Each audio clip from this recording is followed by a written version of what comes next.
Hello, everybody. My name's Andy Hill. I'm here with my partner, Renee Safe here. We are the producers of Dylan Fest. It takes place the first Sunday of every May for the last 27 years. Mm-hmm. And this is our 19th segment of Talkin Bob Dylan. We're going to continue today with our theme, May I See Your References, Fellow Performers. So this is the third segment regarding the presence of historical and mythological figures in the lyrics of Bob Dylan. In today's podcast, we'd like to dedicate this one to the musical performers he's named in his songs. They are people such as Cisco and Sonny and Lead Belly 2, Bo Diddley, Elvis Presley, Neil Young, Alicia Keys, Ma Rainey, John Lennon, and Woody Guthrie, and we're giving an honorable mention to Bruce Springsteen. So one of our discoveries is simply the fact that Bob Dylan, right from his first two original songs, has gotten mileage out of referring to figures who've had an impact on him. It makes sense that his first recorded original song is titled Song for Woody. The closing couplet is quite stunning in its prescience. The very last thing I'd want to do is to say I've been hitting some hard traveling too. He clearly had a vision as a young man, and history shows us that he lived into his destiny. As we record this podcast on October 27th, 2017, some 55 years after the release of his first album in March of 1962, Dylan is still performing with his band over 100 shows per year and still recording albums. In his more recent album, Tempest, from 2012, he honors his friend and contemporary John Lennon of the Beatles and Roll On John. There have been 55 years of creativity since his mention of Woody Guthrie in 1962. Here are some of the performers who have found their way into his songs.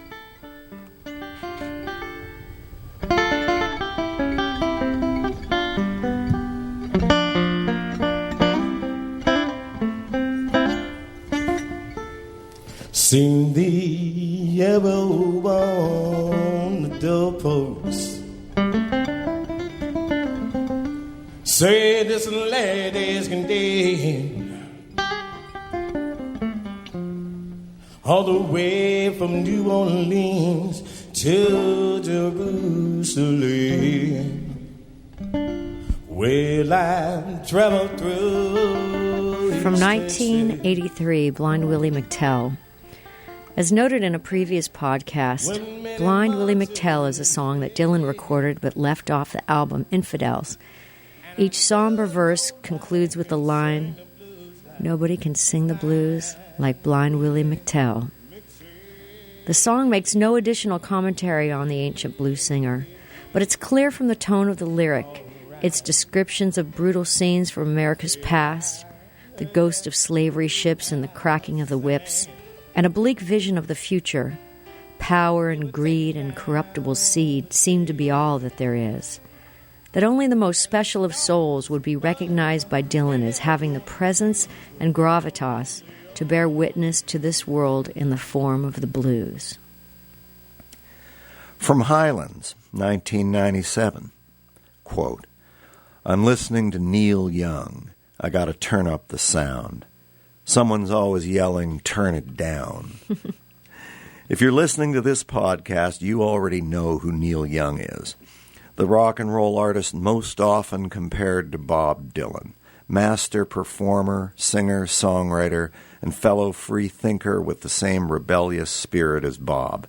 If you're a fan of one, you're almost certainly a fan of the other. And it's nice to see his name pop up in a Dylan lyric. From Tombstone Blues in 1965, where Ma Rainey and Beethoven once unwrapped their bedroll, tuba players now rehearse around the flagpole. Dylan here is doing two things. He is equating the African-American blues singer Ma Rainey with Beethoven as a true innovator in music, and then pointing out cynically that where the two innovators once performed their heroic feat, they've been replaced by unskilled military bands whose music at best serves whatever mainstream purpose of the day, and at worst stirs up passion for violence, conflict, and war through dubious patriotism. Also from 1965, from a Buick 6. She walks like Bo Diddley and she don't need no crutch. Bo Diddley was an American R&B singer, guitarist, songwriter, and music producer who played a key role in the transition from the blues to rock and roll and influenced artists including Elvis Presley, Buddy Holly, the Beatles, the Rolling Stones, and others. We're not sure if he had a distinctive walk, but he played a signature ham-bone beat that everybody, including us, uses today. Here's our ending to the band's Up on Cripple Creek, which fades out on the original band recording. Everyone knows this as the Bo Diddley ending, taught to us by the founding members of both the Boomerangs and the Jacks, John Hoke and Dave Fooled 'em Again Batty. Bo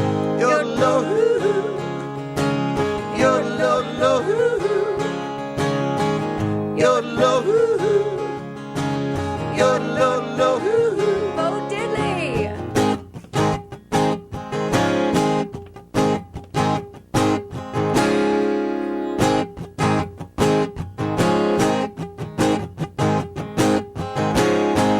From Thunder on the Mountain, 2006. I was thinking about Alicia Keys, couldn't keep from crying. When she was born in Hell's Kitchen, I was living down the line. I'm wondering where in the world Alicia Keys could be. I've been looking for her even clear through Tennessee. Now, many of you know Alicia Keys is a 36-year-old singer, songwriter, musician, and producer whose first album was released in 2001. By the time of her mention in Thunder on the Mountain, and her second album had sold 8 million copies. Why the narrator in Thunder Mountain is driven to tears over thoughts of Alicia Keys is unexplained. But Dylan himself in an interview said of Alicia Keys, quote, "There's nothing I don't like about that girl." 1990s TV talking song from Under the Red Sky. It'll scramble up your head and drag your brain about. Sometimes you got to do like Elvis did and shoot the damn thing out. Dylan was talking about the TV set. The King allegedly held a grudge against Robert Goulet. This is a reference to an incident where the King fired his revolver at the television after the famous actor was featured on a program he was watching.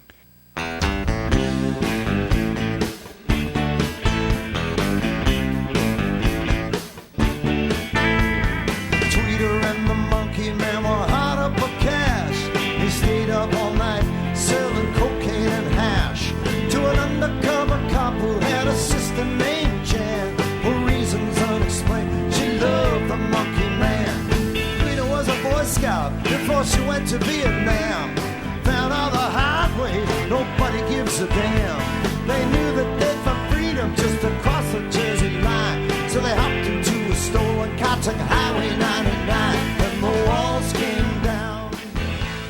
Well, we said at the beginning that Bruce Springsteen will receive honorable mention in this podcast.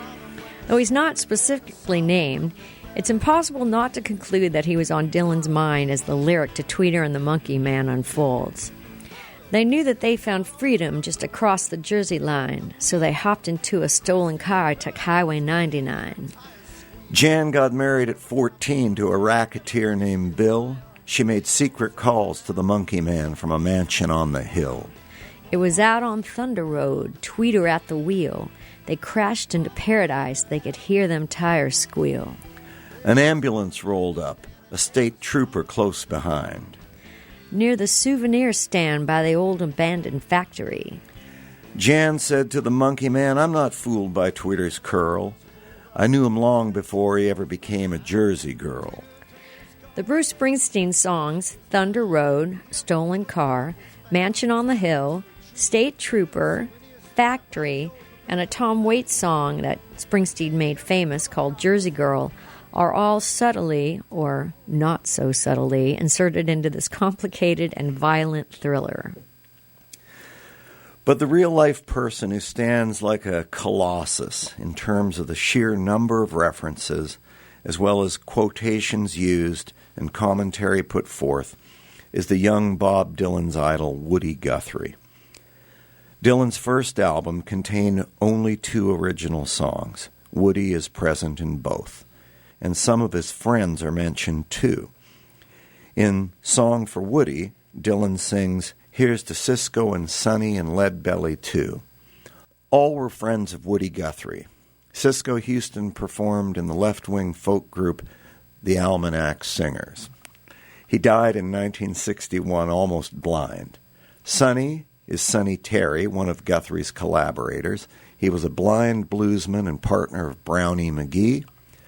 Leadbelly is Huddy William Ledbetter, a folk and blues singer who was once written up in the paper as a convict who sang his way out of prison twice. Wow. He did. He's a very good singer. Well, his signature song was Good Night, Irene. Okay. Top that. The only other original song on Dylan's first album was Talkin' New York. And even there, he referenced Woody in the line, "Now a very great man once said that some people rob you with a fountain pen." The quote is from Woody Guthrie's song Pretty Boy Floyd. Woody is also the subject of one of 11 outlined epitaphs from a sheet that was included in the original pressing of the album The Times They Are A-Changin', an album where Dylan not only sings and plays like Woody, but looks like him on the cover as well. It begins, "Woody Guthrie was my last idol. He was the last idol because he was the first idol I'd ever met face to face. That men are men, shattering even himself as an idol, and that men have reasons for what they do and what they say, and every action can be questioned." If that weren't enough to establish the historical, personal, and almost mystical bond between the two artists, the iconic master and the protege who would go on to eclipse the master, a man thought so highly of by Dylan that Dylan once said of Guthrie, "You could learn how to live by listening to his songs." There is the poem, The Last Thoughts on Woody Guthrie.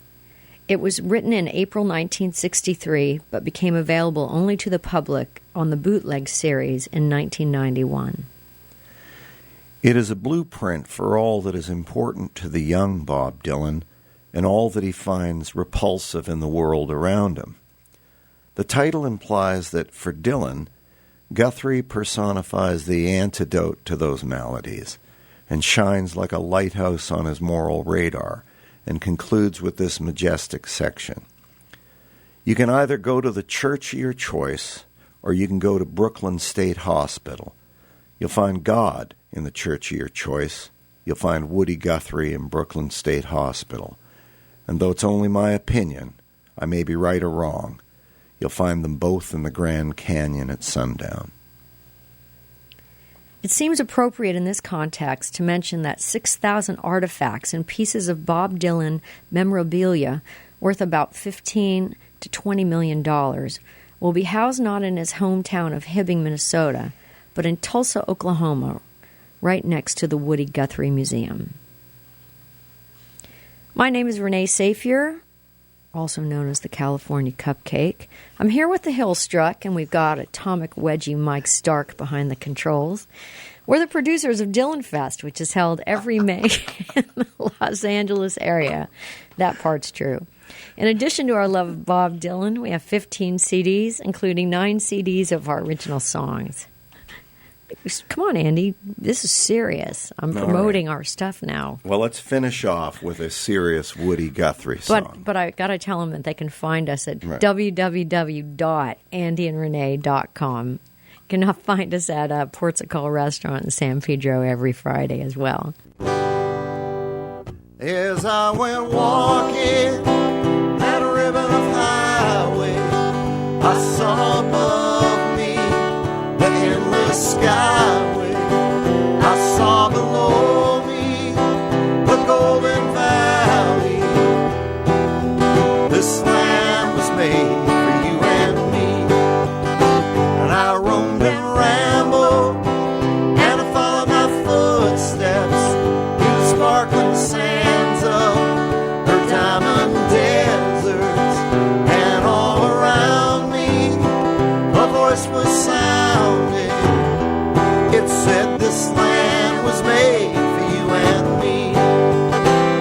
This land is your land, this land is my land. From California to the New York Islands, from the Redwood Forest to the Gulf Stream water. This land was made for you and me. There was a big high wall there that tried to stop me. The sign was painted, said private property, but on the other side it didn't say nothing. That sign was made for you and me. This land is your land, this land is my land. From California to the New York Islands, from the Redwood Forest to the Gulf Stream water. This land was made for you and me.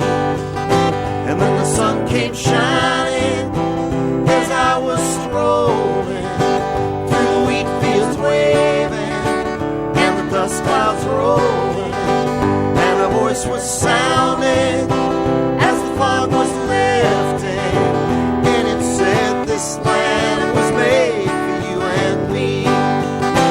This land is your land, this land is my land. From California to the New York Islands, from the Redwood Forest to the Gulf Stream water. This land was made for you and me. One bright sunny morning, in the shadow of the steeple by the relief office, I saw my people as they stood there hungry. I stood there wondering if God blessed America for me.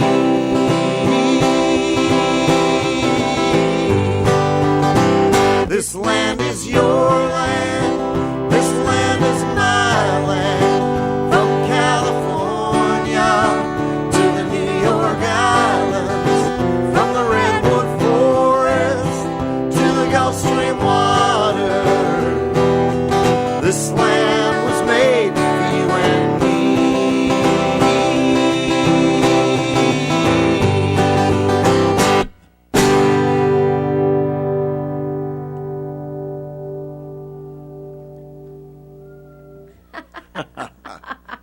They're going crazy in the control room.